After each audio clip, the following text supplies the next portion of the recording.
తెలంగాణ వచ్చిన తర్వాత మీరు అనుకున్నవన్నీ కూడా జరుగుతున్నాయని మీకు అనిపిస్తున్నాయా? నెరవేరినాయి అనేది అయితే అనుకుంటలేదు. ఆ నిధులు నియామకాలు అనేది ఇప్పటికీ కూడా రావట్లేదని విద్యార్థి సంఘాలు ఇప్పటికీ కూడా రోడ్డు మీదకి వచ్చి బయట ఇచ్చిన సంఘటనలు చూసాము. దౌర్భాగ్యం ఏంటంటే ఇంటి దొంగలు చాలా పెట్టరైపోతున్నారు. బీఆర్ఎస్ పార్టీ అయితే ఉద్యమకారుల నుంచి వచ్చినటువంటి పార్టీ కదా, మరి వాళ్ళు న్యాయం చేయలేదంటారా? నిజమైన ఉద్యమకారులు ఉద్యమ నాయకుల చేతుల్లో మాత్రం తెలంగాణ ఉండదంటే ఎవరికి ఈ బాధలు ఉండకపో, ఈ అజిటేషన్స్ ఉండకపో, ఈ ప్రొటెస్ట్ ఉండకపో, ఈ ఆత్మహత్యలు ఉండకపో. జరుగుతున్నటువంటి ఈ బిల్లు ఏదైతే ఉందో 42% బీసీలకు ఇవ్వడం జరిగింది.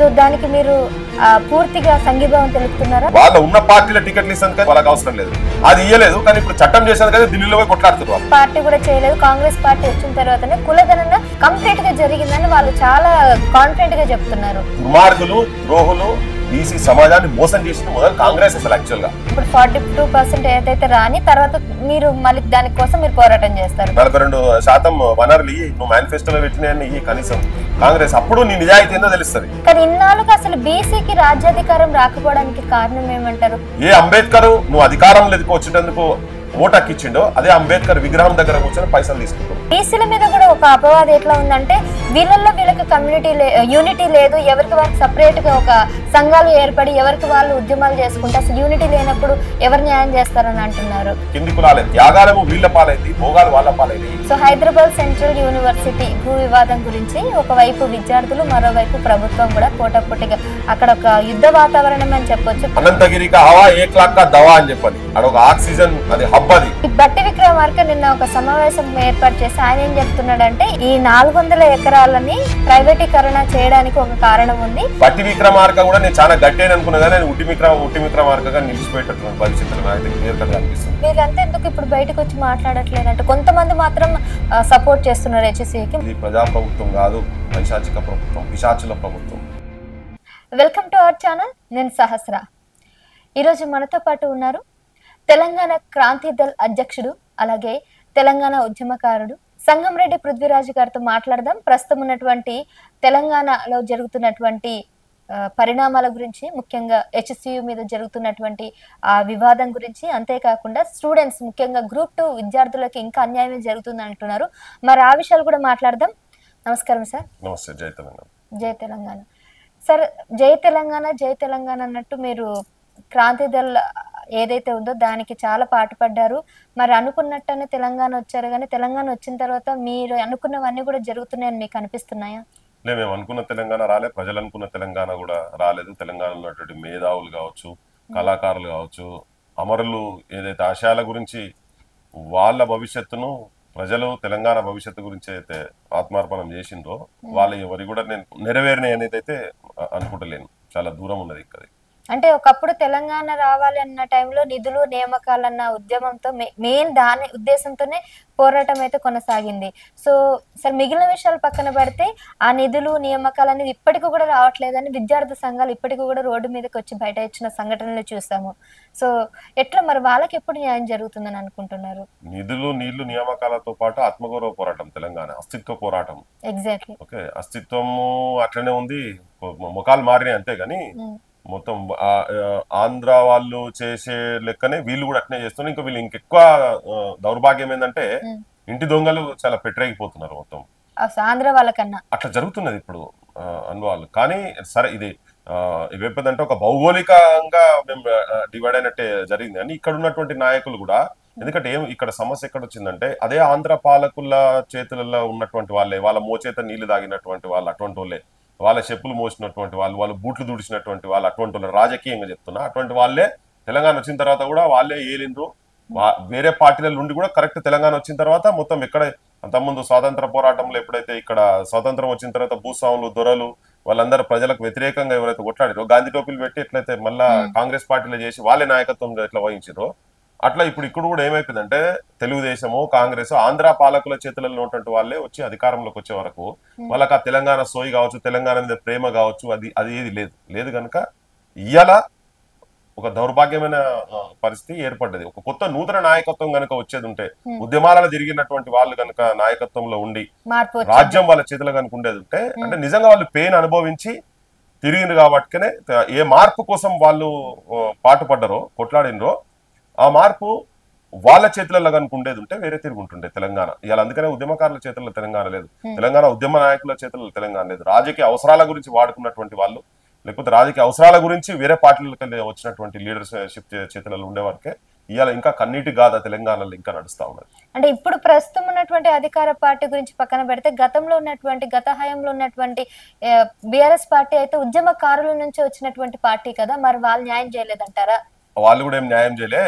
వాళ్ళు కూడా ఏంటంటే అది అందరికి ఏంటంటే ఒక గలత్ ఆలోచన ఉన్నది. వాళ్ళు ఉద్యమ నాయకులని అది కాదు, నేను యాక్సెప్ట్ చేస్తలేను. ప్రజలు ఉద్యమాలు చేసిన వాళ్ళు ఓట్లను ఉపయోగించుకొని ఆ ఉద్యమాన్ని వాడుకొని అధికారంలోకి ఎట్లా రావాలి, ఎమ్మెల్యేలు ఎట్లా కావాలి, ఎంపీలు ఎట్లా కావాలి, ఎమ్మెల్సీలు ఎట్లా కావాలి, మంత్రులు ఎట్లా కావాలంటానికి పాటుపడ్డటువంటి వ్యక్తులే గత ప్రభుత్వం కూడా. నిజంగా తెలంగాణ గురించి ఏదంటే ఆయన 20 ఏళ్ళు ముఖ్యమంత్రి ఉంటుండే కదా. మేము మొదటి నుంచి చెప్తూనే ఉన్నాం, ఈయన తెలంగాణ గురించి కాదు ఈయన కొట్లాడేది, ఈయన సమైక్య రాష్ట్రంలో ముఖ్యమంత్రి కావాలనే పాటుపడ్డటువంటి వ్యక్తి. కానీ కంపల్షన్ లో దాన్ని అట్లా నడపాల్సి వచ్చింది. జనానికి కూడా వేరే ఆల్టర్నేట్ పొలిటికల్ పార్టీ లేకనే ఉట్టి సింపుల్ మెజారిటీతో కదా తన గెలిచింది కూడా. గత ప్రభుత్వం 2014 లో గెలిచింది కూడా. 2019 లో భారీ మెజారిటీ అదే పార్టీ అవతల పార్టీలో తీసుకొచ్చి కూర్చోబెట్టింది కదా. అదే తెలుగుదేశంలో తీసుకొచ్చి చెత్తను జనం రిజెక్ట్ చేసినట్టు చెత్తను తీసుకొచ్చి ఈయన మళ్ళీ తీసుకొచ్చి అందలంలో కూర్చోబెట్టిండు. సో అందుకే ఆప్షన్ లేకపోవడం వల్ల ఆప్షన్ ఎందుకు లేదు, ఉద్యమంలో తిరిగిన వాళ్ళకి వచ్చే లీడర్స్ ఉంటాయి. ఎందుకంటే ఇటువంటి వాళ్ళు ఇప్పుడు ఉద్యమాలలో నిజంగా తిరిగిన వాళ్ళు కనుక నాయకత్వంలోకి వచ్చి ఎమ్మెల్యేలు ఎంపీలు కనుక అయ్యేదంటే వీళ్ళు క్వశ్చన్ చేస్తారు కదా, ఏ ఆకాంక్షల గురించి మనం కొట్లాడినమో ఆ ఆకాంక్షలు నెరవేరాలే, ఆ బాటలు నడుస్తలేదు మన ప్రభుత్వం అని చెప్పి ప్రశ్నిస్తారు కదా వీళ్ళు. అందుకని ఆ ఉద్యమకారులందరినీ పక్కకు పడేసారు. టీఆర్ఎస్ పార్టీలో ఉద్యమకారులందరినీ పక్కకు పడేసారు. అక్కడిక్కడ వంది మాగదులను, వీళ్ళు చెప్తే ఇనేటోళ్లను, పైరవులు చేసుకునేటోళ్లను, పదవులకు ఆశపడేటువంటి కొంతమందిని దగ్గర తీసుకొని చేసిండ్రు. వాళ్ళు కూడా కొంతమంది అలా మాట్లాడాలనుకుంటోళ్ళని కూడా తొక్కి పడేసారు. ఇక మేము ఏం చేయలేమని నిస్సహాయ స్థితిలోకి వాళ్ళు వెళ్ళిపోయారు. అంతే కానీ నిజమైన ఉద్యమకారులు, ఉద్యమ నాయకుల చేతుల్లో మాత్రం తెలంగాణ ఉండేదంటే ఇలా ఎవరికి ఈ బాధలు ఉండకపోవు, ఈ అజిటేషన్స్ ఉండకపోవు, ఈ ప్రొటెస్ట్లు ఉండకపోవు, ఈ ఆత్మహత్యలు ఉండకపోవు. నేను చూస్తున్నాను చాలా రోజుల నుంచి బీసీ నినాదం కూడా మీరు చాలా మద్దతు ఇవ్వడం కానీ, ఎస్సీ వర్గీకరణ కూడా మద్దతు ఇవ్వడం కానీ, అంటే ఇప్పుడు జరుగుతున్నటువంటి ఈ బిల్లు ఏదైతే ఉందో 42% బీసీలకు ఇవ్వడం జరిగింది. సో దానికి మీరు పూర్తిగా సంఘీభావం తెలుపుతున్నారా? అంటే బీసీ నాయకులు కొంతమంది ఏం చెప్తున్నారంటే 51% ఇంకా కావాలి, కేవలం 42% వరకు ఆపేశారు, వీఆర్ నాట్ హ్యాపీ, అన్సాటిస్ఫైడ్ అని చెప్తున్నారు. మీకు ఎలా అనిపిస్తుంది అసలు? పక్కా అది జనాభా పర్ఫెక్ట్ గా బయటికి రాలేదనేది అందరికి తెలిసిపోయిన విషయం. అది it's an open secret. Proper గా జరగలేదు అని బూట్ పుట్ అని జరిగింది, లెక్కలలో తప్పులు ఉన్నాయి అనేది. కానీ అట్లీస్ట్ కాంగ్రెస్ మేనిఫెస్టో 42% అని చెప్పని ఏదైతే పెట్టిందో దాన్నన్నా కనీసం అమలు చేసేందుకు ఇలా పాస్ అయ్యి ఇప్పుడు ఈ రోజు ధర్నా కూడా జరుగుతా ఉన్నది ఢిల్లీలో. అట్లీస్ట్ అది వస్తేనన్నా గుడిలో మెల్లి లెక్క నన్ను ఉంటది. గత ప్రభుత్వంలో 33 తీసుకుపోయి 18% చేశారు బీసీలకు, 18కి చేశారు. ఇలా వాళ్ళే మళ్ళీ ఛాంపియన్ తిరుగుతా ఉన్నారు. వాళ్ళే ఆ టీఆర్ఎస్ వాళ్ళే మళ్ళీ 42 కావాలని వాళ్ళే అంటున్నారు. వాళ్ళు తక్కువ చేసిందే వాళ్ళు, ఉల్టా చోరుకోతు వాళ్ళు అన్నట్టు ఉంటది వాళ్ళ కథ. ఇప్పుడు వీళ్ళు కూడా కాంగ్రెస్ ఏం చేసింది, మండల్ కమిషన్ వచ్చినప్పుడు రాజీవ్ గాంధీ కూడా మండల్ కమిషన్ ఇంప్లిమెంట్ చేసినప్పుడు రాజీవ్ గాంధీ కూడా అపోజ్ చేసిండు. ఇలా వాళ్ళకి రాజకీయ అవసరాల గురించి ఫోర్స్ఫుల్ గా 42% మేము ఇంప్లిమెంట్ చేస్తామని తీసుకుపోయారు. అయినా కానీ వెల్కమ్ చేస్తున్నాం. అదన్నా పర్ఫెక్ట్ చేయాలి, అదన్నా పక్కా చేయాలి. ఇప్పుడు వాళ్ళ రాజకీయ పార్టీలో వాళ్ళు ఒక పార్లమెంట్ కు 2 బీసీలకు సీట్లు ఇస్తాము అని చెప్పని అన్నోళ్ళు వాళ్ళు ఇయ్యలే. అసెంబ్లీ సీట్లు ఇస్తాము 2 అనేది వాళ్ళు ఇయ్యలే. వాళ్ళ ఇప్పుడు దీనికైతే చట్టం గిట్టం ఏం అవసరం లేదు కదా, వాళ్ళ ఉన్న పార్టీల టికెట్లు ఇస్తేందుకైతే వాళ్ళకి అవసరం లేదు, అది ఇయ్యలేదు. కానీ ఇప్పుడు చట్టం చేసేందుకైతే ఢిల్లీలో పోయి కొట్లాడుతారు వాళ్ళు. లోకల్ బాడీస్ లో కావచ్చు, వీళ్ళకు మేనిఫెస్టోలో వాళ్ళు కామారెడ్డి డిక్లరేషన్ లో రాహుల్ గాంధీ పెట్టింది కాబట్టి బీజేపీ వాళ్ళను బీజేపీ కులగణన చేస్తలేదని బీజేపీని ఇరకాటంలో పెట్టేటువంటి ప్రయత్నం చేసేటువంటి భాగంలోనే ఇలా కాంగ్రెస్ ఇక్కడ చేసింది. పెద్ద బీజేల మీద ప్రేమ ఉన్నది నేనైతే అనుకుంటలేను. అట్లుండేది ఉంటే ఇలా క్యాబినెట్ లో అదే అంత పర్సెంటేజ్ మంత్రులు ఉండాలి కదా, లేరు కదా. నువ్వు టికెట్లు ఇయ్యలేదు కదా. సో నువ్వు పోర్ట్ఫోలియోలు కూడా ఏవేవో పిచ్చి పోర్ట్ఫోలియోలు ఇచ్చి కూర్చోబెట్టారు. పెద్ద పోర్ట్ఫోలియోలు ఎక్కడ ఉన్నాయి? రెవెన్యూ మినిస్టర్ లైన్ రా, ఫైనాన్స్ మినిస్టర్ లైన్ రా, హోమ్ మినిస్టర్ లైన్ రా, 6 మంత్రి పదవులు ఇంకా ఖాళీగానే ఉంచుకొని కూడా ఖాళీగా ఉంచారు. నేను చెప్తాను అంటే ఆ వాటా ఇవ్వకుండా ఇప్పుడు ఏంటంటే బీజేపీ నిర్కాటంలో పెట్టాలని పెడతారు. ఓకే గుడ్, కానీ అది నీ రాజకీయ అవసరాలైనా కానీ బీసీలకు అయితే ఉపకారం జరుగుతుంది కదా. ఇంకోటి నా బోటల్లో ఇప్పుడు కాదు, మేము మొదటి నుంచి ఇది ఎవరి దామాషా ప్రకారంగా జనాభా ప్రకారంగా వాళ్ళకు ఈ దేశంలో వాటా రావాలనేది కదా. ఆ వాటా వస్తలేదని, ఆ వాటా ఎట్లా వస్తుందంటే కులగణన జరగాల్సిందే. కోర్టులు అవే చెప్తాయి. వాళ్ళు ఏం చెప్తున్నారంటే కులగణన ఇప్పటి వరకు ఉన్న ఏ పార్టీ కూడా చేయలేదు, కాంగ్రెస్ పార్టీ వచ్చిన తర్వాతనే కులగణన కంప్లీట్ గా జరిగిందని వాళ్ళు చాలా కాన్ఫిడెంట్ గా చెప్తున్నారు. 1931 లో స్వతంత్రం రాకముందు జరిగింది. ఓకే, దాని తర్వాత జరగలేదు 41 లో ఏదో అప్పుడు వార్ ఉండే కాబట్టి దానికి ప్రాపర్ గా జరగలేదు అని చెప్పిండు. తర్వాత ఎన్ని కమిషన్లు వేసినా గానీ, అప్పటి నుంచి స్వతంత్రం వచ్చిన తర్వాత మొత్తం కాంగ్రెసే కదా, ఏ కమిటీ ఏ కమిషన్ వేసినా గానీ మరి కులగణన జరగాలన్నది కదా. ఆ కులగణన అంత ముందు జరిగినప్పుడు ఆపింది ఎవరు? కాంగ్రెస్ పార్టీ కదా ఆపింది. స్వాతంత్రం వచ్చినాక వేరే పార్టీలు ఎవరు రాలే కదా, నీ పార్టీ కదా వచ్చింది. మరి అప్పటి నుంచి నువ్వు ఎందుకు బంద్ చేసినావు? అసలు ఉన్న ఒక ప్రక్రియను గత అంతకు ముందు జరిగిన స్వతంత్ర రాకముందు జరిగినటువంటి కులగణనను నువ్వు ఎందుకు ఆపినావు అసలు? ఫస్ట్ దుర్మార్గులు, ద్రోహులు, బీసీ సమాజాన్ని మోసం చేసింది మొదలు కాంగ్రెస్ అసలు యాక్చువల్ గా. ఓకే, ఇప్పుడు సరే ముంగడికి వస్తున్నారు ఇప్పుడు రాజకీయ అవసరాల గురించి. మరి అట్లా మండల్ కమిషన్ ఇంప్లిమెంట్ ఎందుకు చేయలే? నువ్వెందుకు డేటా బయట పెట్టలే? మొన్న కేసీఆర్ చేసిన డేటానన్నా తెలంగాణలో బయట పెట్టాలి కదా, సంవత్సరం నరైంది. అంతకుముందు ఈ పీసీసీ, అంతకుముందు పీసీసీ ఉన్నాయని ఇప్పుడు ముఖ్యమంత్రి అయింది కదా. ఈయన అంతకుముందు ఏడ మైక్ పట్టినా గానీ ఊగదు, ఇప్పుడు ఉపన్యాసాలు కొట్టిండు కదా, మొత్తం ముసమ్మర్ రాకుండా మాట్లాడిండు కదా, మాట్లాడి. మరి ఈయన వచ్చినాక సంవత్సరం నరైంది, ఆ డేటా ఎందుకు బయట పెడతలేడు? యాడున్నది ఆ డేటా? ఎందుకు బయట పెడతలే? అంతకుముందు ప్రశ్నించినావు, నేను వచ్చినాక వెంటనే బయట పెడతా అన్నావు. మరి అది ఉండేది ఇలా కంపారిటివ్ డేటా కూడా ఉంటుండే కదా. నువ్వు మన్మోహన్ సింగ్ కూడా పార్లమెంట్ లో చెప్పిర్రు అక్కడ నేషనల్ లెవెల్లో మేము చేస్తామని, వేరే దాంతో చేపించారు. అది కూడా తప్పుల తడకా నువ్వు బయట పెట్టలే. వాళ్ళకు ఒక భయం ఉన్నది, బీసీ జనాభా కనుక ఒరిజినల్ గా బయటకు వస్తే, ఈ కులాల మధ్యలో కనుక ఐక్యత వస్తే, వాళ్ళు రాజ్యాధికారం సైడ్ కనుక క్వశ్చన్ చేస్తే వాళ్ళ పాలన ఇబ్బంది అవుతుందని చెప్పని సంఖ్యాబలం లేనటువంటి కొంతమంది పెట్టుబడిదారు వర్గాల చేతుల్లో ఏదైతే ఈ దేశం ఉందో ఆ దేశం పునాదులు కింద మీద కదులుతాయి అనేది ఒక భయం ఉన్నది వాళ్ళకి, అంతనే. అందుకనే వాళ్ళు అది బయటికి తీసుకొస్తలేరు. సో ఇది తీసుకొస్తుంది.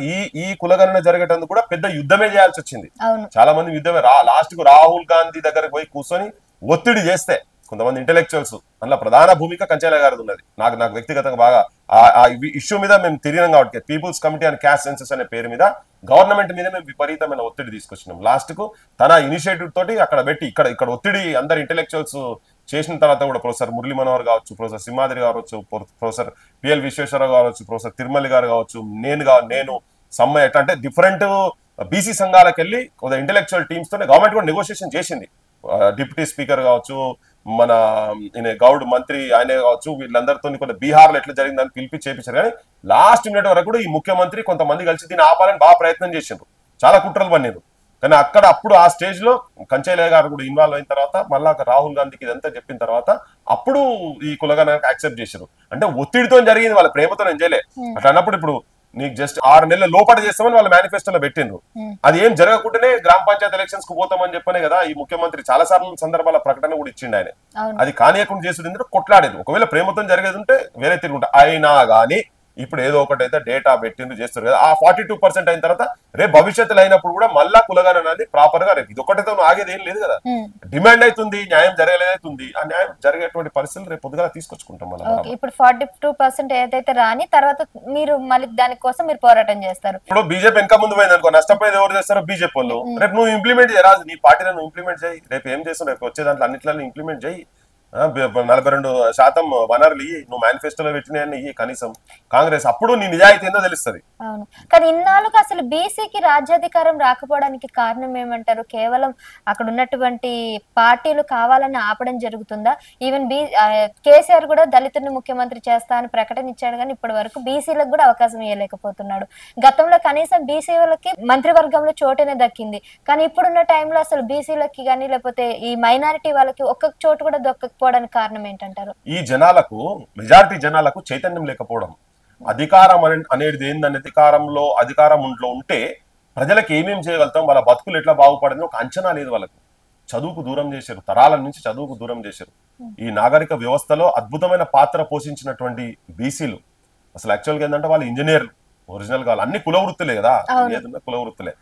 So backbone of the nation are backward class communities, brilliant communities. BC అంటే బ్యాక్వర్డ్ క్లాస్ కాదు, brilliant and creative communities of this nation have become begging communities. అడకతినే జాతులుగా మార్చిపడే చర్యలు. కొంతమంది అగ్రకులాలలో ఉన్నటువంటి కొంతమంది స్వార్థపరులు, అందరినీ కూడా అంటలేదు, వాళ్ళు కూడా ఈ మూవ్మెంట్స్ లో కొంత పార్టిసిపేట్ చేసిన ఉన్నారు ఫార్వర్డ్ కాస్ట్ లో. కానీ కొంతమంది స్వార్థపరులు అక్కడ పోయి కూర్చొని వీళ్ళని లేవనీయకుండా, వీళ్ళని రానియకుండా ఈ జాతులను. ఇప్పటికి కూడా మీరు చూడండి, గవర్నమెంట్ స్కూల్స్ మొత్తం బంద్ అవుతాయి. దాంతో నష్టపోయేది ఎవరు? బీసీలు నష్టపోతారు, ఎస్సీలు నష్టపోతారు, ఎస్టీలు నష్టపోతారు, అగ్రకులాలు ఉన్నటువంటి పేదలు నష్టపోతారు. ఈ పైన ఉన్నటువంటి ధనికులు మొత్తం ఒకటే ఉన్నారు, వాళ్ళంతా అవును. వీళ్ళు ఎప్పుడు ఇట్లనే ఉండాలి, అనగదొక్కబడితేనే ఉండాలి, మాకు పని చేస్తూనే ఉండాలి, మాకు బటన్ వేసినోడు బటన్ వేయాలి, చెప్పులు చేసినోడు చెప్పులు చేయాలి, మాకు నీళ్లు తెచ్చి కుండలు పట్టుకొని నీళ్లు చేసినోడు నీళ్లు తేవాల్సిందే, మా బట్టలు ఉతుకుతాడు బట్టలు ఉతకాలి, మాకు మురళగాసినోడు సేవలు సేవలే ఎవరు మార్గం ఏం సేవలు చేస్తారో వాళ్ళు సేవ చేసుకుంటూ ఉండాలి, వాళ్ళ మీద పెత్తనం చేయాలి, అధికారం అనే దాని మీద కుర్చీ మీద మేము కూర్చోవాలి, ధనం కుప్ప మీద కూడా మేము కూర్చోవాలనే అనే దాంట్లలో వాళ్ళు ఉన్నారు కాబట్టినే ఈ జాతులను తొక్కుంటూ వచ్చింది. ఈ జాతులకు ఇంకా అర్థమైతే లేదు. ఇప్పుడు మీరు అన్న ఇంత ముందు దళితులు ముఖ్యమంత్రి చేస్తా అని చేయలేదు అని అన్నప్పుడు ఏం చేయాలి, మొత్తం దళితులు మొత్తం అసలు టిఆర్ఎస్ అనే పార్టీని మర్చిపోవాలి కదా, ఓటు వేయొద్దు కదా, నువ్వు మాట తప్పినావు, ఆడిన మాట తప్పినావు, నువ్వు పద్మాషినవు అని చెప్పని అనాలి కదా, అని నువ్వు ఓట్లు వేయొద్దు కదా. కానీ అయినా కానీ మనోళ్ళకేంది, ఇన్ని పైసలు ఇస్తే తాగుడు, ఇన్ని బీర్లు, ఇన్ని బిర్యానీ కట్టలు, ఇన్ని మందు, ఆఖరికి బెల్ట్ షాపులు తీసుకొచ్చి నాశనం పట్టించే గ్రామాల గాంజా ఇచ్చి కూడా ప్రజల చైతన్యవంతులు కానియకుండా చేసి, ఏ అంబేద్కర్ నువ్వు అధికారంలో వచ్చేటందుకు ఓటక్కిచ్చిండో అదే అంబేద్కర్ విగ్రహం దగ్గర కూర్చొని పైసలు తీసుకుంటారు. ఇది మనకున్నటువంటి చైతన్యం. బీసీ కులాలలో కూడా సేమ్ అట్లే ఉన్నది. కుల సంఘాలుగా అమ్ముడు పోతున్నారు. వాళ్ళు ఏంది చిన్న చిన్న వాటికి. బీసీల మీద కూడా ఒక అపవాదం ఎట్లా ఉందంటే వీళ్ళల్లో వీళ్ళకి కమ్యూనిటీ యూనిటీ లేదు, ఎవరికి వారికి సపరేట్ గా ఒక సంఘాలు ఏర్పడి ఎవరికి వాళ్ళు ఉద్యమాలు చేసుకుంటే అసలు యూనిటీ లేనప్పుడు ఎవరు న్యాయం చేస్తారని అంటున్నారు. అదే నేను ఏమంటున్నా, వాళ్ళకి ఒక అంచనాలే లేదు కదా, ఒక అంచనా లేదు. అధికారం అంటే ఏంటిది అనేది ఒక అంచనా లేదు. చూడండి, వాళ్ళు పవర్ రానియరు. కొంతమంది కుప్ప మీద కూర్చున్న వాళ్ళు పవర్ ఈ జాతులకు రానియరు. వీళ్ళకి అంచనా లేదు, నీ భాగస్వామ్యం అందులో ఉండాలి అనే అంచనా కూడా లేదు. నువ్వు ఆడికి పోయి కూర్చుంటే నీ జాతులకు నువ్వు ఏం చేయగలుగుతావు అనేది అంచనా కూడా లేదు. బీసీలు స్కాటర్ కావచ్చు, కానీ ఇప్పుడు ఒక చైతన్యం స్టార్ట్ అయింది. ఇది వచ్చేటందుకన్నా చాలా ఏళ్ళు పట్టినా కానీ ఒక చర్చ స్టార్ట్ అవుతుంది. వేర్ వి స్టాండ్, ఈ సమాజంలో మనం ఎక్కడున్నాం, భారతదేశంలో బ్యాక్వర్డ్ క్లాస్ కమ్యూనిటీస్ అనేటి పాత్ర ఏంది, మా రోల్ ఏంటిది ఈ దేశంలో అనేది చర్చ జరుగుతున్నది. ఉత్తర హిందుస్థాన్ లో కొంచెం వచ్చింది, కొంచెం అక్కడిక్కడ న్యాయం జరిగింది, కొంచెం న్యాయం జరగలే.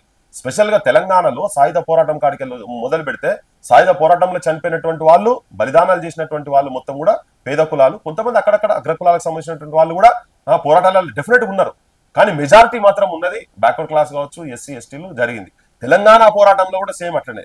తెలంగాణ వద్దన్నప్పుడు అన్నోళ్ళు కూడా మొత్తం కింది కులాలకు వచ్చినటువంటి వాళ్ళే ఉన్నారు. కానీ సమైక్య రాష్ట్రం కలపాలనేటువంటి వాళ్ళు మళ్ళా కొంతమంది బ్రాహ్మలు అందరు కలిసి చేసినటువంటి కథ. అందులో కూడా స్వార్థపరమైన వాళ్ళు, నేను మొత్తం కులాన్ని కూడా చెప్తలేను, నేను మొత్తం ఎంటైర్ బ్రాహ్మలు కూడా మొత్తం అంటలేను, కానీ ఆ దాంట్లో ఉన్నటువంటి వాళ్ళు కూడా. కానీ బీసీ కులాలు, ఎస్సీ కులాలు అనేటువంటి వాళ్ళు తిరగబడ్డ తర్వాత ఈవెన్ 69 లో చనిపోయినటువంటి వాళ్ళే ఉన్నారు.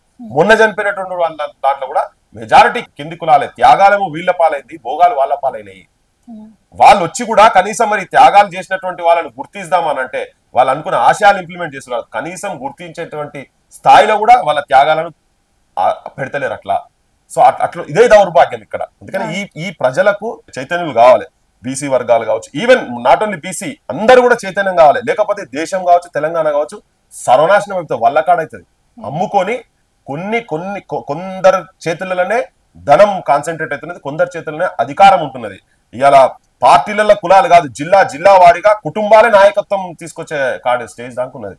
మీరు నల్గొండ తీసుకోండి, ఒక కుటుంబము అంతకుముందు పిసిసి ఉండే, ఇప్పుడు మంత్రి, ఆయన భార్య ఎమ్మెల్యే, ఇంకో దాంట్లోకి ఒక ఆయన ఎంపీ, ఒక ఆయన ఎమ్మెల్యే, ఇంకో ఆయన ఒక మంత్రి, ఒక ఎమ్మెల్యే. ఇది ఎక్కడ పోతుంది అసలు, ఏంటిది ఇది? అదే కుటుంబం ఈవెన్ కోదాడు పద్మావతి గారు, పేరు చెప్పలే, ఉత్తమ్ పద్మావతి కావచ్చు, ఉత్తమ్ కుమార్ రెడ్డి కావచ్చు, కోమటిరెడ్డి వెంకటరెడ్డి కావచ్చు, కోమటిరెడ్డి రాజగోపాల్ రెడ్డి కావచ్చు, తర్వాత జానారెడ్డి కొడుకు ఒక ఆయన ఎంపీ, ఒక ఆయన రఘువీర్ రెడ్డి ఇంకో ఆయన ఎమ్మెల్యేనే, ఇద్దరు, మూడు. అంటే ప్రజల చైతన్యము ఎంత కింది స్థాయిలో, ఎంత లోపడి ఉన్నది అనేది అర్థమవుతుంది వాళ్ళకి. అంటే మనకు క్లియర్ కట్ గా తెలుస్తుంది, కానీ జనానికి సోయి వస్తలేదు. ఒకటే జిల్లాలో మళ్ళీ చెప్పేది, ఇది అంతటా పాకుతున్నది, అన్ని జిల్లాల్లో పాకుతున్నది ఆల్మోస్ట్. సో మరి వీళ్ళేం పెద్ద తీస్మార్కాలు కాదు కదా, వీళ్ళంతా కమ్యూనిటీ పైసలు. ఒకవేళ అంతా బాగుండేది ఉంటే ఆ జిల్లాలలో నీకు వీళ్ళు నిజంగానే అభివృద్ధి చేసి కనుక ఉండేది ఉంటే ఆ జిల్లాలో పేదరికం ఉండదు కదా. వీళ్ళంతా అద్భుతమైన నాయకులు అయ్యేది ఉంటే పేదరికం ఎందుకుంటున్నది? ఇంకా జనం రెక్కాడితే డొక్కాడనటువంటి స్థాయిలు ఎందుకున్నారు? ఇంకా ఆ ప్రాంతాలలో ఆత్మహత్యలు ఎందుకు జరుగుతున్నాయి? ఇంకా ఆ ప్రాంతాలలో నీటి పంచాయతీ ఎందుకు జరుగుతున్నది? ఇంకా ఆ ప్రాంతాలలో వివక్ష ఎందుకు జరుగుతున్నది? ఈ దుర్మార్గులకు జనం చైతన్యవంతులయ్యి ఎవరు కరెక్ట్ నాయకులని కనుక అంచనా వచ్చి ఈ దుర్మార్గులకు ఓట్లు వేయకుంటుంటే అప్పుడు అర్థమవుతుంది. ఇట్టుగట్లా అట్లా వచ్చి పెడుతున్నారు. రాజకీయ పార్టీలు మొత్తము అటువంటి వాళ్ళని ఎంకరేజ్ చేస్తున్నాయి. కాబట్టి నిజంగా ఫైటర్స్ ఈ జాతులలో లేరా అంటే జాతులలో ఉన్నారు, ఫైటర్స్ ఉన్నారు. కానీ ఏమైతుంటే రాజకీయ పార్టీలు మొత్తం వాళ్ళ చేతుల్లో ఉన్నాయి. ఒక రాజకీయ చైతన్యం అనేది ఈ జాతిలో కూడా రావాల్సిన అవసరం ఉంది. ప్రశ్నించే తత్వం కనుకుండి కరెక్ట్ గా ఉండేది ఉంటే ఆ మార్పు తీసుకురావచ్చు. ఆ దశలో ప్రయత్నాలు మాత్రం ఇప్పుడు జరుగుతా ఉన్నాయి. ఓకే, ఇక మరి ఎస్సీ వర్గీకరణ పైన కూడా ఆ మధ్యన కాలంలో మీరు మందకృష్ణ మాదిగన్నతో చాలా ప్రెస్ క్లబ్ లో చాలా సమావేశాల్లో మీరు పాల్గొనడం విన్నాము, చూసినాం కూడా. అయితే ఎట్లా సార్ ఇప్పుడు వాళ్ళకి ఇచ్చినటువంటి ఏదైతే బిల్లు ఉందో సో హ్యాపీగా ఉన్నారా మీరు? అంటే మీరు చేసిన పోరాటానికి తగిన న్యాయం జరిగింది అనుకుంటారా? అది మేం చేసింది కాదు, మాదిగ జాతి చేసిండ్రు. దానికి నాయకత్వం మందకృష్ణ మాదిగ గారు చేసిండ్రు. ఒక 30 ఏళ్ల సుదీర్ఘ పోరాటం. అది పోరాటం ఎన్నో అవమానాలు, ఎన్నో అడ్డంకులు అన్ని జరిగినాయి, ఎన్నో వెన్నుపోట్లు ఇవన్నీ జరిగిన తర్వాత కూడా అన్నిటికీ తట్టుకొని ఒక 30 ఏళ్ల తర్వాత అట్లీస్ట్ ఆ ఏబిసిడి వర్గీకరణ అనేది మాత్రం కోర్టులు తీర్పులు ఇచ్చిన తర్వాత కూడా ఇది అమలు చేయకుండా ఉండేటందుకనే కుట్రలు జరిగినటువంటి భాగంలో అప్పుడు మా బోటలో మేము దానికి సపోర్ట్ గా డెఫినెట్ గా నిలబడ్డాం. ఎందుకంటే న్యాయమైన డిమాండ్, అది ధర్మమైన డిమాండ్. సరే ఇప్పుడు వాళ్ళు కూడా ఎట్లా అంటే 9% కాదు ఇంకంతకు ఎక్కువ రావాలి వాళ్ళ జనాభా ప్రాతిపదికన అని చెప్పని ఉన్నది, అది వాస్తవమే. కానీ అయినా కానీ 9% అయితే వచ్చింది కదా. రేపు భవిష్యత్తులో కూడా దాని మీద కూడా రేపు మళ్ళీ ఏదన్నా నెక్స్ట్ గవర్నమెంట్ వచ్చినప్పుడు, నెక్స్ట్ కులగణన జరిగినప్పుడు వాళ్ళ పర్సెంటేజ్ కూడా పెరగాలనేది ఎంఆర్పిఎస్ ఆలోచన, మందకృష్ణ ఆలోచన. దాంతో ఒక న్యాయమైన డిమాండ్ కాబట్టి మా బోటలో చాలా అవుట్ రైట్ గా పోయి నిలబడ ఉండాల్సిందే కదా. ఇప్పుడు తెలంగాణ మూవ్మెంట్ అప్పుడు తిరిగేటప్పుడు కూడా చాలా మంది తిట్టిర్రు. తెలంగాణ మూవ్మెంట్ అప్పుడు ఉన్నటువంటి వాళ్ళు ఇప్పుడు ఈ ముఖ్యమంత్రి అప్పుడు బంధుకు పట్టుకొని తిరిగి ఉద్యమకారుల మీద లట్లు పట్టుకొని తిరిగినోడు కదా. ఆయన కూడా పోయి ఆడ కూర్చున్నాడు కాబట్టి ఆయనకి ఎట్లయితే ప్రేమ ఉండదు. అప్పుడు కూడా మా బోటోళ్ళము మేము వీళ్ళందరి వ్యతిరేకతను ఇవన్నీ చవి చూసినాం కదా. వాళ్ళు చేసినటువంటి కుట్రలు కుతంత్రాలన్నీ మేము చూసినాం కదా. ఇప్పుడు దీని విషయంలో కూడా కాదన్న కూడా కొన్ని కుట్రలు చేసిండ్రు, తిట్టిండ్రు, అవమానపరిచిండ్రు, ఇవన్నీ చేసి కానీ సమాజం చూస్తుంటది కదా, మెజారిటీ సమాజం కూడా చూస్తుంటది కదా.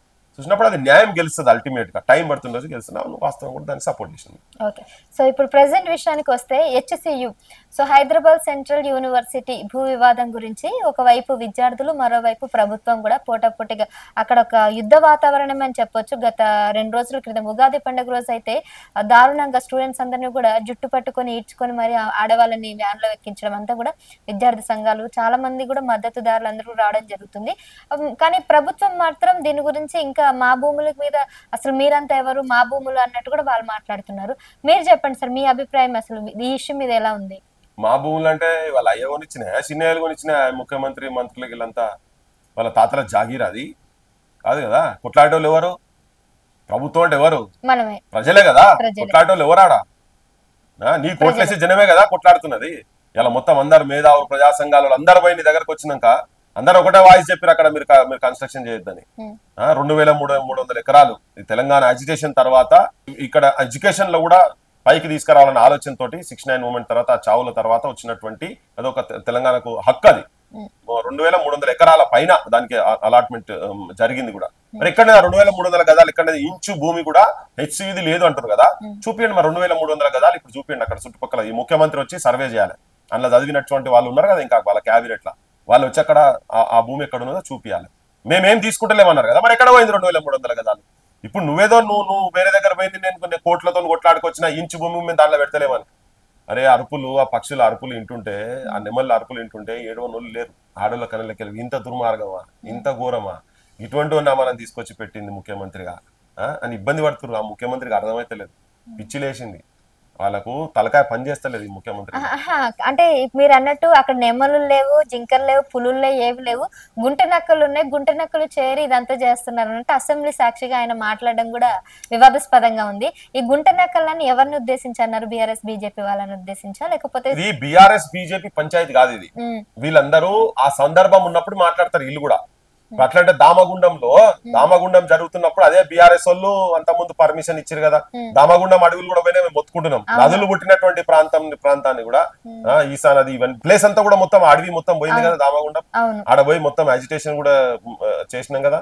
అది అనంతగిరిక హవా 1 లాఖ్ కా దవా అని చెప్పని అదొక ఆక్సిజన్, అది హబ్. అది హైదరాబాద్ కే గుండెకాయ అటువంటి ప్లేస్ అని చెప్పను. దాని తర్వాత వచ్చింది ఇప్పుడు ఇది. ఇది కూడా నిజానికి మొత్తం కూడా అక్కడ అన్ని పార్టీలు ఇన్వాల్వ్ అయినాయి. ఇది యాక్చువల్ లంగ్స్ చెప్పాలంటే అంతే కదా. అది కూడా అంతేనే మీకు. అది దాని పెద్ద స్టోరీ. ఇప్పుడు మళ్ళా దాన్ని ఎప్పుడు కాదు. ఆ నీళ్లు ఆ నీళ్ళు ఇక్కడికి వస్తే హైదరాబాద్ నీళ్లు పడ్డారా పోయి నీకు అనే లెక్కలు ఉంటుండే. అసలు మొత్తము ఇక్కడ ఎవరికైనా టీబీ ఇటువంటి ట్యూబర్క్లాసిస్ ఏదైనా వచ్చేది ఉంటే అక్కడ తీసుకుపోయి పెట్టేది. అది ఇప్పటిది కాదు, ఇప్పుడు నిజాం కాలం నుంచి ఉన్నది. ఆ ప్రాంతం గాలినే స్పెషాలిటీ ఉన్నది అక్కడ. ఎక్కడ లేనటువంటి ఒక రేర్ మూలికలు ఉన్నటువంటి ప్రాంతం అది. దాని దగ్గర తీసుకొచ్చి మీరు ఒక నేవీ రెడార్ కేంద్రం పెట్టారు కదా, దాంట్లో అందరు భాగస్వాములు అయింది కదా. ఇప్పుడు బీజేపీ వాళ్ళు మాట్లాడుతున్నారు, దాని గురించి మాట్లాడే వాళ్ళు ఇప్పుడు బీజేపీ వాళ్ళు మాట్లాడుతున్నారు, టీఆర్ఎస్ వాళ్ళు మాట్లాడుతున్నారు, దాని గురించి కొట్లాడాలి. ఇప్పుడు దీని గురించి కొట్లాడుతున్నారు, ఈ ఇష్యూ దీని గురించి కొట్లాడాలి. దాన్ని కూడా ఓనిచ్చారు కదా మరి, అక్కడంతా ఒకటే. వీళ్ళు ఎక్కడ మళ్ళా లాలూచి పడతారో అర్థం కాదు వీళ్ళది. ఇప్పుడు దాన్ని అడ్డుకునే ప్రయత్నం చేయలేదు ఎవరు. ఎక్కడ వాళ్ళే కదా వచ్చి ఎవరు నేవీ పెట్టింది ఎవరు, సెంట్రల్ స్టేట్ రెండు కలిసినాయి కదా. అంతకు ముందు టైంలో వీళ్ళందరూ ఫార్వర్డ్ చేసిన కదా, టీఆర్ఎస్ గవర్నమెంట్ లో ఫార్వర్డ్ అయింది అది. బీజేపీ వాళ్ళు ఢిల్లీకి తీసుకొచ్చి అక్కడ పెట్టారు. మేము మొత్తుకున్నాం, ఆ ఒక్క ప్లేస్ లా పెడితేనే నీకు సిగ్నల్ వస్తా అంటుందా, వేరే బయట పెడితే నీకు సిగ్నల్ వస్తా అంటలేదా? 1 కిలోమీటర్ 10 కిలోమీటర్లు 50 కిలోమీటర్ దూరం పెట్టు. తెలంగాణ కాకపోతే చెన్నై, ఆల్రెడీ చెన్నై ఉన్నది కదా ఒకటి, ఇంకోటి పెట్టి ఆంధ్రాలో పెట్టి హైదరాబాద్ లో ఇంకో 50 కిలోమీటర్ దూరం పెట్టు. సైడ్ వాళ్ళు ఉండరు కదా అసలు అక్కడ కేంద్రం పెట్టి అక్కడ అంటే ఉన్న దాన్ని మొత్తం చెడగొట్టుడు అనే దాంట్లో డిఫారెస్టేషన్ చేసే క్రమంలో బీజేపీ పాత్ర కూడా దామగుండంలో ఉన్నది కదా. ఇవాళ మీరు మాట్లాడుతున్నారు, దాన్ని కూడా చేసేది ఉండే కదా. అంటే వీళ్ళు ఎప్పుడు సపోర్ట్ చేస్తారు, ఎప్పుడు వెనక పోతారో అర్థం కాకుండా కొట్లాడాల్సిన అవసరం, బరాబర్ కొట్లాడి దాన్ని ఆపాలి. ఇప్పుడు జరిగేదాన్ని అట్లీస్ట్ ఈ విధ్వంసాన్ని అన్న బీజేపీ వాళ్ళు వీళ్ళు అంటే నిజాయితీగా కొట్లాడాలనే విషయం చెప్తున్నాను నేను. ఏదో ప్రొటెస్ట్ ఆడ జరుగుతున్నది కాబట్టి దాన్ని వాడకదొద్దాం 4 రోజులు పేపర్లకు వచ్చి వెనకకు జరుగుదామని. ఇవాళ అదే ఇక్కడ ఇప్పుడు ఏం జరిగింది, మొన్న గ్రూప్ 1 ఆస్పిరెంట్స్ కు సంబంధించినటువంటి ఎగ్జామ్స్ సంబంధించిన లాస్ట్ టైం పెద్ద ర్యాలీ అయితే బండి సంజయ్ సెంట్రల్ మినిస్టర్ వచ్చిండు, అక్కడికి వచ్చిండు, ఫోటోలు దిగిండు, ఆ ధరలో పార్టిసిపేట్ చేసిండు. కనీసం లీగల్ సపోర్ట్ కూడా ఇస్తలేరు. ఇప్పుడు వీళ్ళందరూ కుమ్మక్క అయిపోయారు ఆ అంశంలో, మాట్లాడతలేరు. అయిపోయింది అంతా, జడ్జిలంతా మేనేజ్ అయిపోయారు అని చెప్తున్నారు సంబంధించిన పార్టీకి సంబంధించిన ఎంపీలు. టీఆర్ఎస్ వాళ్ళు కూడా ఆ పీక్ లో మూవ్మెంట్ ఉన్నప్పుడు వీళ్ళందరూ ఢిల్లీకి తీసుకుపోయినరు అన్నారు, చేసిరు కపిల్ సిబల్ ని పెట్టి సుప్రీం కోర్టులో. ఇప్పుడు సింపుల్ గా పక్క కొడేసారు, వాళ్ళు పట్టించుకుంటలేరు. ఈ కేసులో మీరు పోకండి. మరి రూలింగ్ కాంగ్రెస్ గవర్నమెంట్ తో వీళ్ళు ఏం లాలిచ్చిపడ్డారో తెలుస్తలేదు. అప్పుడు నిజమైంది, ఇప్పుడు అబద్ధం అవుతుందా? అదే ఉంది కదా. కావాలని వీళ్ళు ఎక్కడో లాలిచ్చిపడ్డారు. కేటీఆర్ అరెస్ట్ చేయకుంటుంటేందుకో దీన్ని ఏదన్నా మధ్యలో పెట్టిరో ఏమో జరిగింది, ఇటువంటి అండర్స్టాండింగ్ జరిగి దాంట్లో బలి ఎవరు చేస్తున్నారు? అమాయక ప్రజలు, ఎగ్జామ్ రాసినటువంటి వాళ్ళను, విద్యార్థులను, ఆస్పిరెంట్స్ ను, గ్రూప్ 1, గ్రూప్ 2, గ్రూప్ 3 దానిలో జరిగినటువంటి అవకతవకలు అన్నిటికి సంబంధించినటువంటి వీళ్ళు కాంప్రమైజ్ అవుతారని క్లియర్ కట్ ఉంది. ఈ విషయం హెచ్సికి సంబంధించినటువంటి విషయం మాత్రము ఒకటేందంటే ఇది బ్లేమ్ గేమ్ చేస్తున్నారు. టిఆర్ఎస్ వల్ల చేసినటువంటి తప్పులను ఇప్పుడు కాంగ్రెస్ చూపించే ప్రయత్నం చేస్తుంది. ముఖ్యమంత్రి, కేబినెట్ వీళ్ళంతా కూర్చొని చెప్తా ఉన్నారు, పేపర్లో వచ్చింది ఇలా మొత్తం. వాళ్ళు చేసిన తప్పులు వీళ్ళు చూపిస్తున్నారు. వాళ్ళు తప్పులు చేసినట్టే కదా నాయన నిన్ను తీసుకొచ్చి కూర్చోబెట్టింది. నువ్వేం చేస్తున్నావు?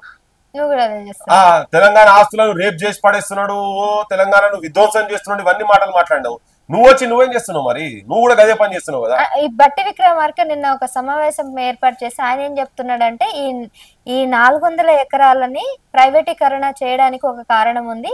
అక్కడ స్టూడెంట్స్ చదివైపోయిన తర్వాత బయటకు రాగానే ఉద్యోగ అవకాశాలు కల్పించడానికి మేము ప్రయత్నం చేస్తున్నాం.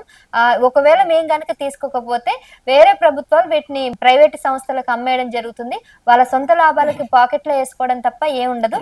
మేము మాత్రం రాష్ట్రానికి ఖజానాను తీసుకొస్తున్నాం అన్నట్టు చాలా కాన్ఫిడెంట్ గా మాట్లాడుతున్నారు. ఎవడన్నా అమ్మక తింటాడా? అమ్మ ఎవడన్నా అమ్మక తింటాడా? నువ్వు ఫ్యూచర్ సిటీలో ఉన్నాయి కదా, ఫ్యూచర్ సిటీ కడుతున్నావు కదా, అక్కడ బంగ్లాలు కట్టి నీకు అంత ప్రేమ ఉంటే, నౌకర్లు ఇచ్చేది ఉంటే ఆడగట్టి ఇక్కడ ఇదెందుకు కావాలి నీకు? అది యూనివర్సిటీకి ఇచ్చేసాయి. వేరే ప్రభుత్వం వస్తే అమ్ముకుంటది. ఇప్పుడు వీళ్ళు అమ్ముకుంటే ఏమైతుంది? ఇన్ని కోట్ల రూపాయలు వస్తాయి, 30,000 40,000 రూపాయలు వేస్తాయి. దాని వెనక కిక్ బ్యాక్స్ ఉంటాయి. వీళ్ళకు 5-6 వేల కోట్లు 10,000 కోట్లు వీళ్ళు తింటారు. అది వేరే గవర్నమెంట్ ఇస్తే వాడు తింటాడని చెప్పని వీళ్ళు తింటామని వీళ్ళు చూస్తున్నారు. వీళ్ళంతా నీతివంతులా? ఏమన్నా పొచ్చడు అవినీతి జరుగుతున్నది బయట. ముఖ్యమంత్రి చెప్పిండు కదా, నా కడుపుకు తినకుండా ఉంటే ఎడవ చేతితోని నేను మొత్తం అన్ని స్కీములు ఇంప్లిమెంట్ చేస్తే ఆ సంవత్సరం లోపల అన్నాడు. అంటే ఈయన కడుపుకు ఎండబెట్టుకుంటలేడు ఈయన, ఎందుకంటే ఇస్తలేడు, స్కీమ్స్ ఇస్తలేడు కదా. ఇప్పుడే ఉన్న ఆస్తులు అమ్ముతా ఉన్నాడు. ఇప్పుడు ఈ బట్టి విక్రమార్క కూడా నేను చాలా గట్టి అని అనుకున్నా కానీ ఉట్టి విక్రమార్కగా నిలిచిపోయేటట్టున్నాడు భవిష్యత్తులో. నాకైతే క్లియర్ కట్ గా అనిపిస్తుంది. ఆ యూనివర్సిటీకి వెళ్ళి వచ్చి శ్రీధర్ బాబు ఈయన ఇద్దరు కనీసం ఉండాలి. ఇప్పుడు నువ్వు అంటున్నావు వేరేది ఎందుకు? నువ్వు ఇదే ల్యాండ్ ఎక్స్టెన్షన్. నేను ఒకటే ప్రశ్న ఏంటంటే 2,300 ఎకరాలు ఎక్కడ ఉన్న చూపి, ఇది మిగతా తీసుకో.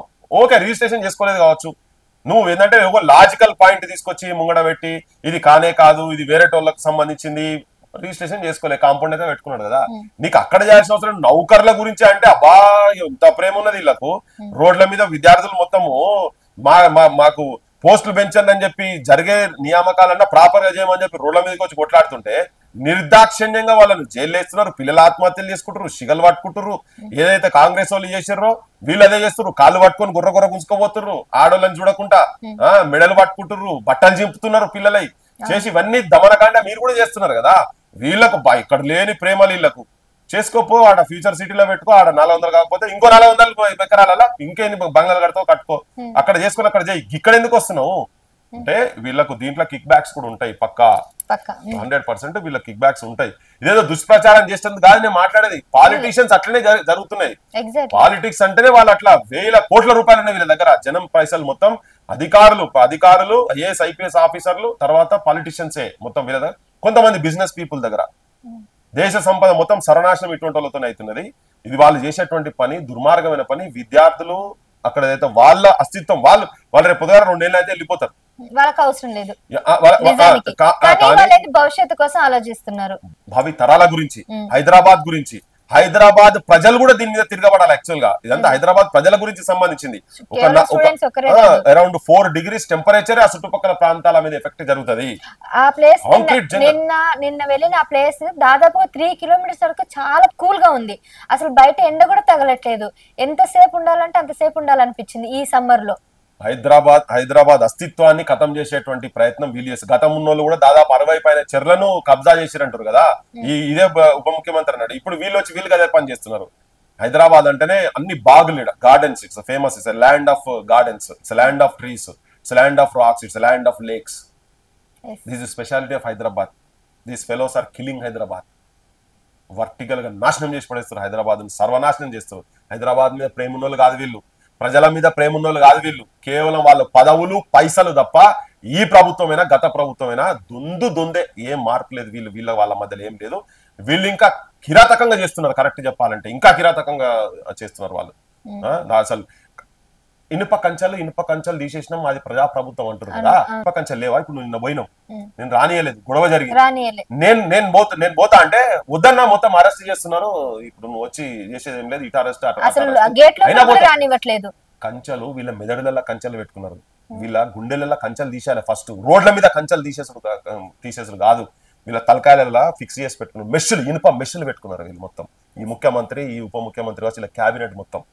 కానీ బయట చెప్పేటందుకు ఇప్పుడు ఆయన ఏం చేసిండు, కేసీఆర్ ఏం చేసిండంటే కనీసం ఎవరిని కూడా మాట్లాడలేదు, ఎవరికి అపాయింట్మెంట్ ఇవ్వలేదు. వీళ్ళు ఏం చేస్తున్నారు, వీళ్ళు మేధావులు అంటారు, పక్క కూసబెట్టుకుంటున్నారు, వాళ్ళకు మంచి భోజనాలు పెడుతున్నారు, వాళ్ళకు మంచి ఉస్మానియా బిస్కెట్లు, నిలోఫర్ ఛాయలు, సమోసాలు ఇవన్నీ పెట్టుకుంటా వీళ్ళని మంచిగా మత్పరిచినట్టు చేసి, మాయ చేసినట్టు చేసి, భుజం మీద చేసి వీళ్ళు చేస్తున్నారు. వాళ్ళ మాటలు ఏమి వింటున్నా నేను అనుకుంటలేను.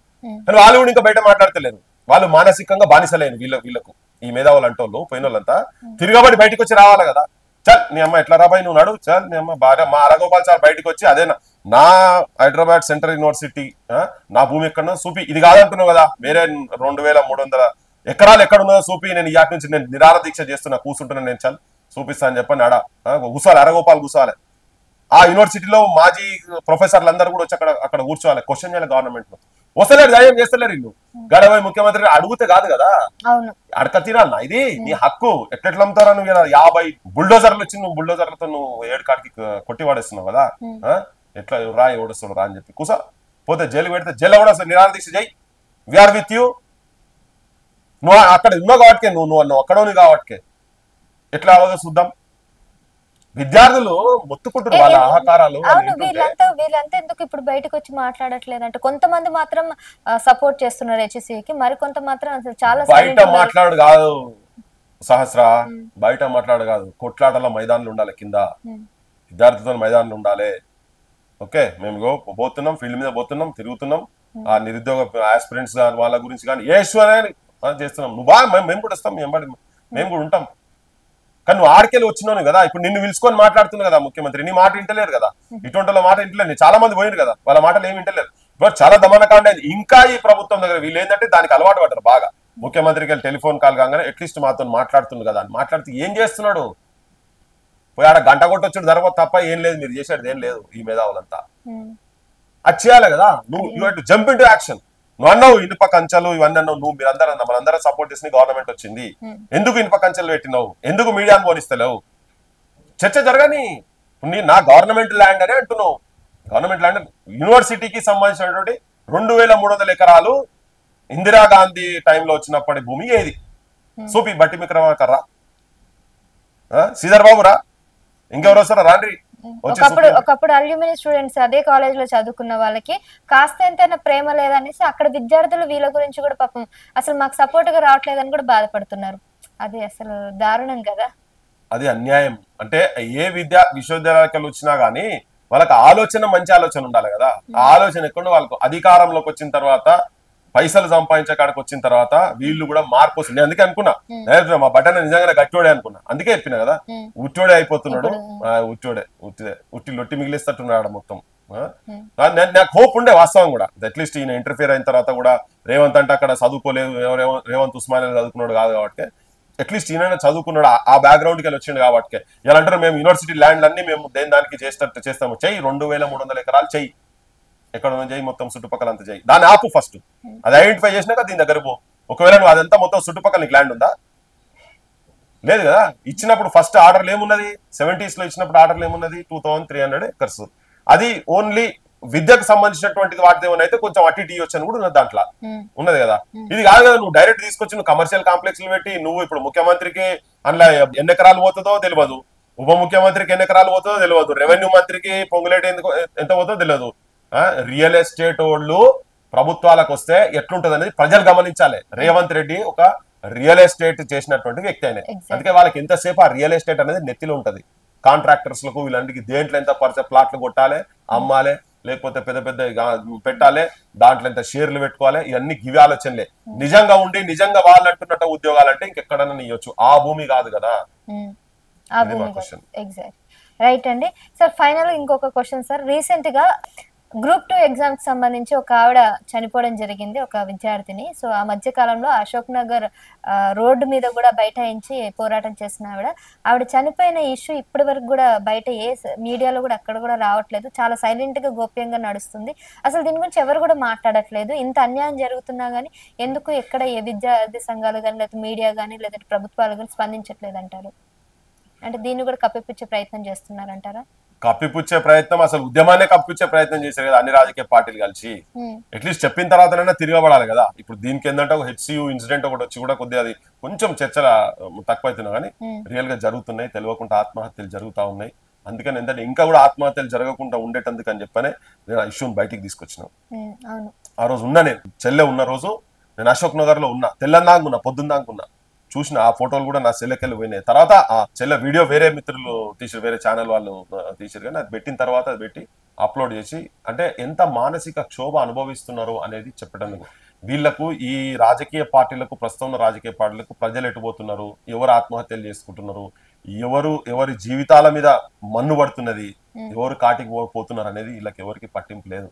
వాళ్ళు వాళ్ళ ఇంట్లోళ్ళు, వాళ్ళ చుట్టపోళ్ళు, వాళ్ళ దగ్గరోళ్ళు ఎవరికన్నా ఉంటే గంత మటుకి ఆ పైరేవులు చేసుకుంటేందుకు వాళ్ళ చుట్టుపక్కల గన్మెన్లను చూసుకొని మురుస్తున్నారు అంతే తప్ప వీళ్ళ పట్ల ఆ చనిపోయిన చెల్లేది వీడియో చూస్తే నాకు తెలిసి కన్నీళ్లు రానులు ఎవరుండరు. కానీ నువ్వు చూడు, నువ్వు అన్న క్వశ్చన్లా ఒక్క రాజకీయ పార్టీ కూడా బయటికి ఎందుకు వస్తలేదు అంటే వీళ్ళందరూ బయట పైన ములాఖాత్ అయ్యున్నారు. అందుకే నేను కూడా చాలా బాధతో చెప్తున్నా, ఇది ప్రజాప్రభుత్వం కాదు, పైశాచిక ప్రభుత్వం, పిశాచుల ప్రభుత్వం, ప్రజాకంటక ప్రభుత్వం, రేవంత్ రెడ్డి ప్రభుత్వం. నేను చాలా బాధతో చెప్తా ఉన్నా. నాకు ఆయన గురించి ఇట్లా మాట్లాడతానని ఇప్పుడు లైఫ్ లో అనుకోలే, చెప్తున్నాను. దుర్మార్గం నడుస్తుంది తెలంగాణలో. Exactly right sir. సో మనం పోరాడదాం. హెచ్సియు గురించి కూడా ఒక మీడియా తరపున ఒక జర్నలిస్ట్ గా నేను దాని గురించి ప్రయత్నం చేస్తాను. అలాగే ఇప్పుడు విద్యార్థులకు జరుగుతున్నటువంటి అన్యాయం ఏదైతుందో ఖచ్చితంగా అందరూ ముందుకు రావాలి. ప్రభుత్వం కూడా దీనికి ఖచ్చితంగా అంటే స్పందించాలి. అంటే ఇంతమంది వ్యతిరేకిస్తున్నారంటే నిజం మేము చేస్తున్న తప్పు అని వాళ్ళలో చలనం రావాలని కోరుకుందాం సార్. Thank you sir.